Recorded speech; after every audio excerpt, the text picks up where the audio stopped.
Eh bien, il a magnifié sa parole au-dessus de tout son nom. Je ne demande pas ça. Mais quelle est la valeur de tout ça? Quelle est la valeur de tout ça? Non seulement dans ton esprit, ta vie, ton corps, ta famille, tes finances et tes émotions en ce moment, mais pour l'éternité, pour ta récompense éternelle. Quelle est la valeur de tout ça? Tu ne pourrais pas payer pour ça. Alors n'essaie même pas. Tout ce que je demande, c'est d'obéir à la parole sur la dîme et le partage abondant. C'est tout. Ce n'est pas trop demandé par rapport à cette culture et au prix qu'ils mettent sur certaines choses. Ils perdent des quarterbacks 50 millions par an pour s'asseoir sur le banc et tenir un presse-papier. Oh mon Dieu, c'est totalement disproportionné les gars, cette culture dans laquelle nous vivons.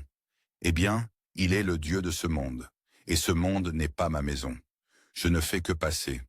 Mes trésors sont quelque part au-delà du bleu. Les anges m'appellent de la porte ouverte du ciel, et je ne me sentirai plus jamais chez moi dans ce monde de perdition. Voilà. La partie musicale de notre programme est maintenant terminée. Est-ce que j'ai lu ce que je voulais lire? Je ne m'en souviens même plus. Colossiens. Retournons à Colossiens parce que je sais que je veux lire. En toute chose, il doit avoir la prééminence. Tenir la première place. Quelle belle section. Souviens-toi, je t'ai dit que 6 des 7 épîtres sont écrites dans la section 8. Regarde le verset 25. Eh bien, commençons par le verset 24. Qui maintenant me réjouit dans mes souffrances pour vous, et je complète dans ma chair ce qui manque aux afflictions de Christ, pour le corps, qui est l'Église en Galatie. C'est pourquoi techniquement j'ai été fait ministre, son ordination. Selon le mot dispensation signifie administration. De Dieu, en référence au grand mystère, l'administration. Qui m'a été donné pour vous, jusqu'à toi. Eis, E-I-S. Et regarde cette grande phrase que la plupart n'ont jamais remarquée. Pour remplir. Le docteur Earl a fait une grande étude sur le mot « rempli à déborder ». Rempli. Pléro signifie « rempli à déborder ». Pléro. P-L-E-R-O. Pléto. P-L-E-T-H-O. Le O long signifie « rempli à pleine capacité ». C'est pléro. Pléro. Pour accomplir. Remplir la parole de Dieu à pleine capacité. Cela confirme qu'il a complété les 7 épîtres dans la 8e section. Ici, il écrit cela depuis Rome. Il a accompli la parole de Dieu. Beaucoup disent qu'il existe toutes sortes d'autres écritures écrites par des hommes, comme l'Évangile selon Thomas. C'est un texte célèbre qui parle de Jésus-Christ d'enfant faisant des miracles pour impressionner ses amis. C'est une pure fiction. Autant lire une bande dessinée sur Thor et les Avengers que de lire ces bêtises. C'est tout un tas d'infiltrations diaboliques.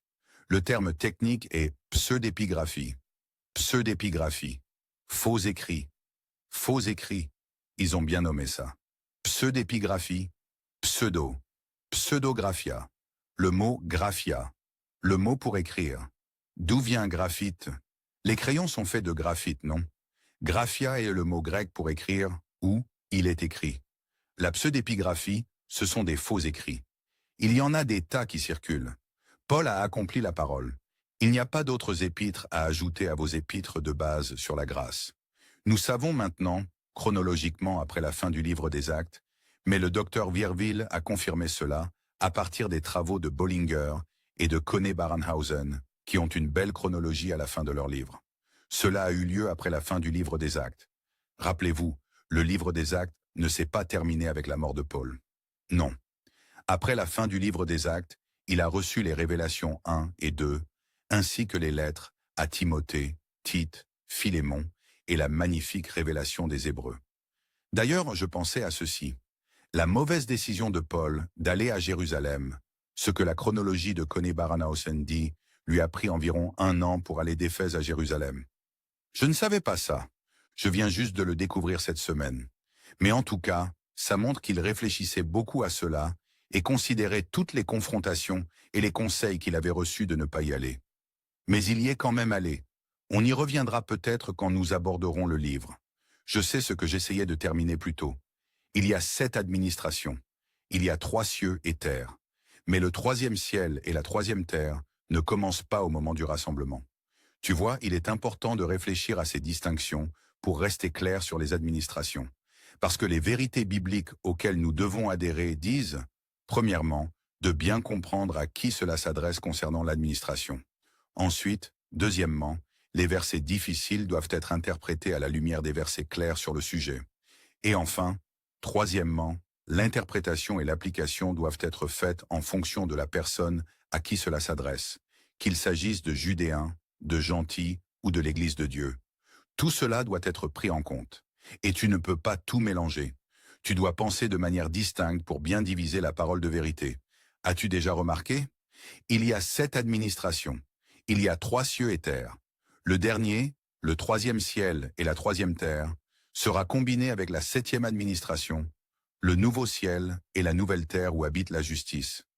Même ce nombre 10 est fantastique parce que c'est l'accomplissement d'un cycle. Waouh! Tu vois, quand tu y réfléchis en détail, tu es tellement béni. C'est comme le disait souvent le docteur Earl. Parfois, je dois demander à Dieu de ralentir. Je ne peux tout simplement pas suivre toute la chaleur de la parole qu'il veut me montrer et qu'il me révèle.